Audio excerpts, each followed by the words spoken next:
This time we're going to read about the big concrete lorry. Does anybody know what a lorry is? Well, in Britain, which is like where London is, um, a lorry is a truck, a big truck. I think it has to be a big truck. So this is the big concrete truck. See, look how small the people look compared to it. It is humongous. And here they are, standing looking at it. Can you see that? They're having a good look, but they're also not too close to it yet.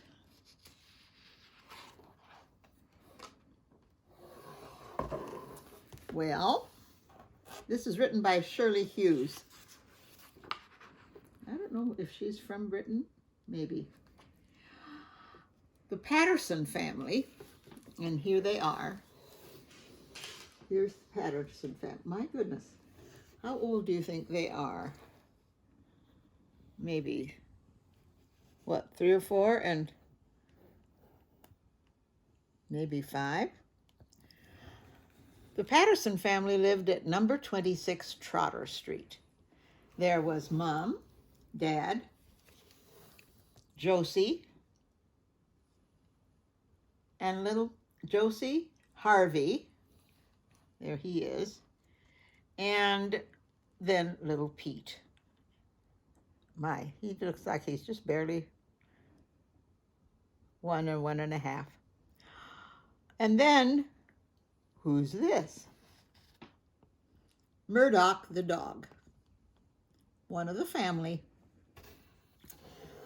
Their house had a patch of garden at the back with a flower bed and a washing machine line and an apple tree. Do you know what a washing machine line would be? This was before dryers were invented to dry your clothes after you wash them. And you had to hang them out on a line with clothespins to let the wind dry them. And you know, if you did it just right, you didn't have to iron them. Their house had a patch of garden and the washing machine, and there was an apple tree. Oh my. Usually apple trees are a good one to climb in.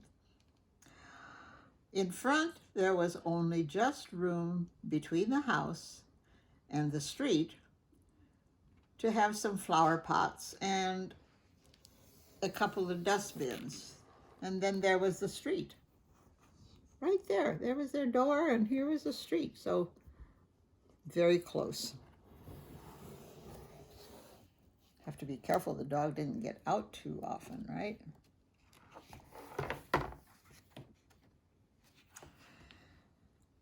Well, Josie had a room of her own.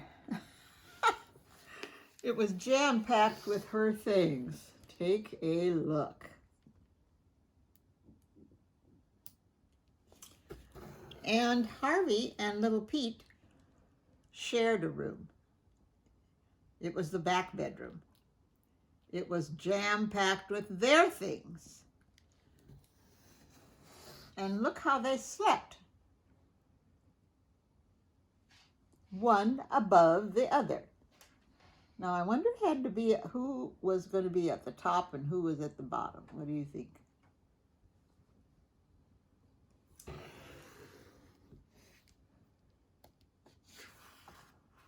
Murdoch had a basket of his own in the kitchen. But often, though he wasn't supposed to, he would sleep at the bottom of Harvey's bed. Murdoch was a roly-poly dog who fitted nicely under Harvey's feet, just like a plump hot water bottle. That's what our little dog does. The Pattersons' hall was full of coats, boots, skateboards, and buggies. The family living room was very often full of Pattersons. Sometimes when Josie was doing her homework at one end of the table and Mom was cutting out a blouse at the other end and Dad was eating his supper in front of the television and little Pete was playing with his toy cars and Harvey and Murdoch were flopping about all over the sofa, this was all happening in the living room. It seemed as though the room was just so full that it would burst. Take a good look. Is there a lot going on there in one room?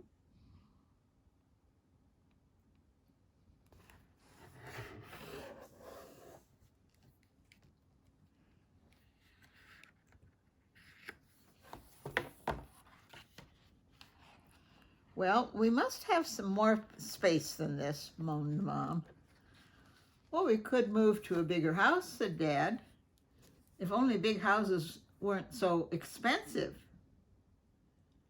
All the family said that they couldn't possibly move to a new house because they loved living at Trotter Street far too much. Then Dad had a good idea. Well, we could build on an extension, he cried. Build on another room? Harvey wanted to know what an extension was. Dad explained that it was an extra room at the back, just like the one which Mr. Lowell had built next door. Mr. Lowell's extension was full of beautiful pot plants and ornaments and things. All the Pattersons thought that to have an extension like Mr. Lowell's would be a very good idea. So Dad brought home some brochures showing pictures of splendid extensions with happy people looking out of them. And here's the family all looking all over those brochures about what kind of a room they could have.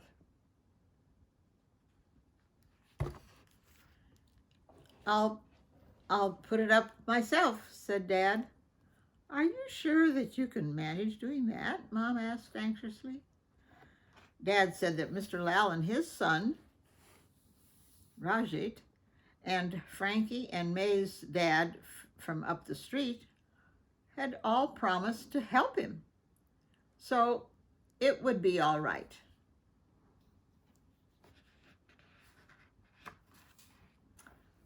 Next week, a delivery van drew up outside the Pattersons' house, and some men unloaded bits of wood and windows and doors and stacked them in the back garden. This was the extension, all in pieces. Now we need some bricks, said Dad. Here they are delivering all of those pieces of what's going to be the room.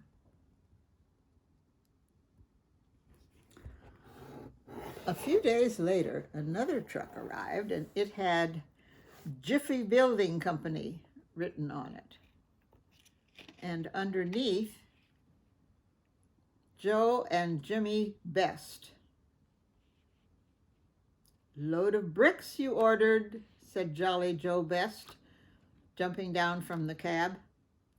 Then he and Jimmy lowered the flap at the back of the truck and began unloading the bricks. They took them through the house and stacked them in the garden.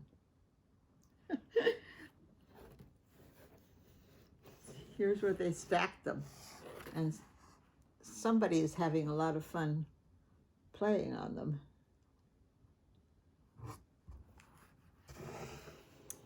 After they had driven off, Harvey, Josie, and little Pete had a great time playing on the bricks, while Mom vacuumed away the dirty footprints in the house left by Joe and Jimmy. The following morning, Dad got up very early and put on his old trousers, saying that he was going to dig a foundation for the room. Of course, Harvey wanted to know, well, what is a foundation? Dad explained that it was a solid base for the extension walls to stand on. Mr. Lau came round after breakfast and helped Dad measuring the space for the extension. They marked it out carefully with string pegged to the ground. Then Dad, Mr. Lau, and Rajit, and Frankie and May's dad began to dig a trench, following around the line of string. Here they are, all of them cooperating, digging to make the trench for all of that wood to stand in. The walls. So the walls would have something to stand on. The ground would be too mushy, wouldn't it? When the trench was finished, the men cleared the space where the floor was to be. And they put down bits of brick and rubble and covered them with a plastic sheet. Now, everything was ready for the cement. But first, an inspector came to look at it, to make sure it had all been done properly. Now, who's this inspector, do you think? Here they're all standing around while the inspector is inspecting. He comes from the city or the state and saying, well, this looks like a good foundation. If they don't make a good foundation, he would say, no. Meanwhile, Josie and Harvey pretended that the extension was already built and they were having lunch inside of it. Josie imagined that it had pink wallpaper all around on the inside. And Harvey imagined that there were curtains with a pattern of airplanes on it. See, the two had two different ideas of what this room was going to look like. And they were thinking and wondering. Dad was so tired the next day after all that work that he didn't get up early. Mom took him a cup of tea in bed. While the rest of the family were having breakfast, they heard a great noise out in the street. They all hurried outside. A truck had arrived at their house. It was huge. Look at it compared to the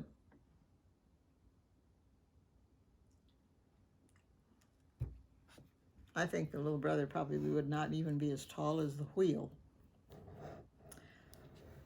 They all hurried outside.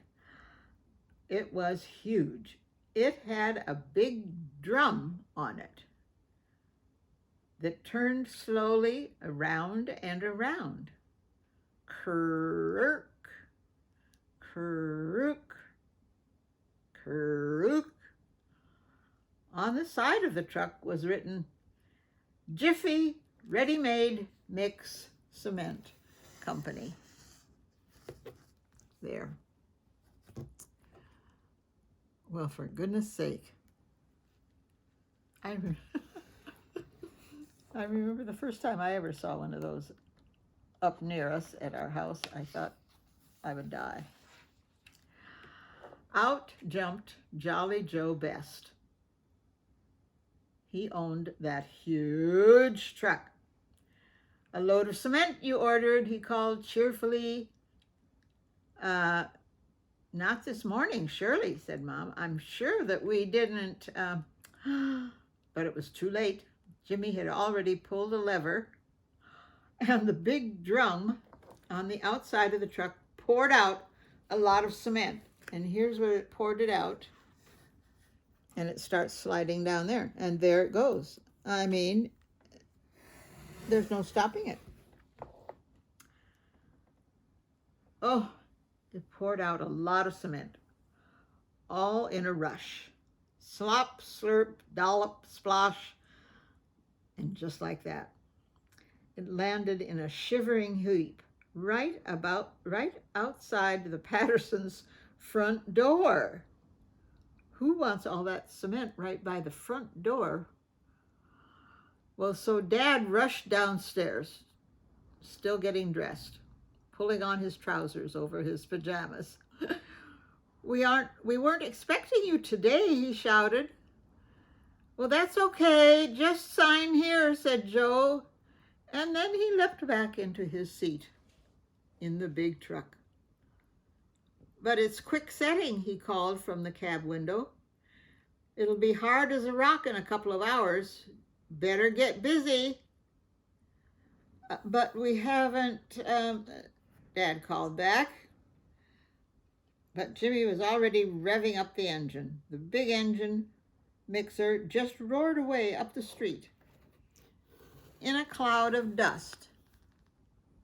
And there they sit with their big pile of cement. It's going to get hard. In how long? A couple of hours, he said? Yeah. Well, quick, cried Dad, picking up a shovel. Quick, shrieked Mom, searching for a spade. Grab those buckets, fetch the wheelbarrow, run for the neighbors. The quick setting cement is soon going to set. Never had the Pattersons moved so fast. Mom began to shovel up the cement into the wheelbarrow and trundled it through the house, while Dad shoveled and smoothed it down over the foundation that was in the back. So there he is, taking care of what they hauled back there from the pile that the truck had left. Well, Josie and Harvey ran to fetch Mr. Lal and Rajit from next door, and Frankie and Mag's dad from up the street. And they all finally came running. They knew too that cement gets hard, and that's that. The neighbors pitched in and shoveled and spread too. Josie, Harvey, and Little Pete ran up and down with buckets. Murdoch joined in, barking loudly. Everyone labored and struggled and fell over one another's feet. They shoveled and heaved and trundled cement from the front of the house to the back. And steadily, the heap on the pavement began to grow smaller and smaller. Quick, it's beginning to set, shouted Mom. Everybody worked faster and not faster. Well, done at last, gasped Dad, throwing down his shovel and wiping his hands on his trousers. And then all the workers rested. The foundation was finished. Only a small hill of cement was left beside the front door. It had set by then so hard that nothing in the world would ever shift it. So here they are when they finally finished. Everybody is exhausted. But they got it all moved except for that little pile.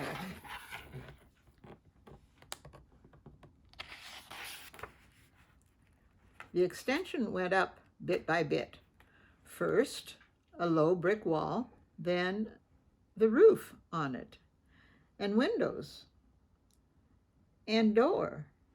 And at last, the Patterson family were able to actually move in. And look at this lovely room. They were moving in.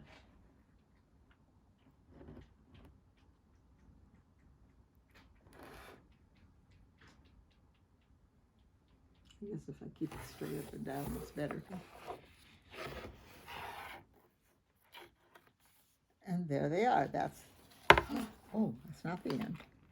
They were so pleased with their beautiful new extension that they decided to give a party for all of their neighbors, all the people who had helped, and all their children, of course.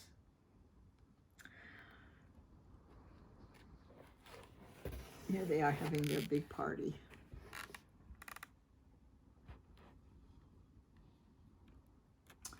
And then Harvey and little Pete were extra pleased with that small cement hill that was left that got hard, and it stood outside their front door. Soon, none of their friends had anything like it. It was great for sitting on and for racing cars, toy cars, right down from the top. And if you climbed up and stood on the top, you could see right to the very end of Trotter Street. So here they are having a good time using the big bump. At the front, right at the front door, where everybody could come and enjoy. And here we are again, the whole family looking at the big concrete lorry.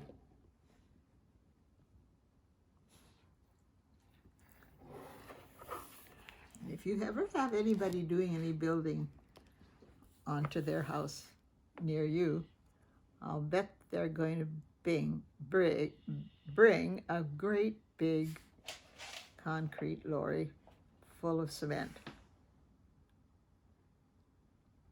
It happened at our house once, and I could not believe how big it was. And it came and just plopped everything down, and luckily we had a lot of people and neighbors right there with their shovels to do what we needed to do. But what I couldn't believe is how big it was.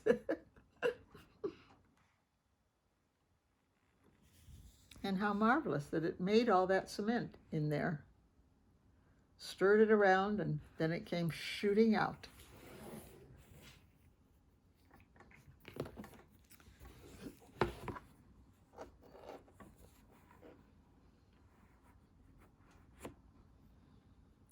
I think it would be fun to be the driver of one of those. The one who came and delivered it and surprised everyone. There.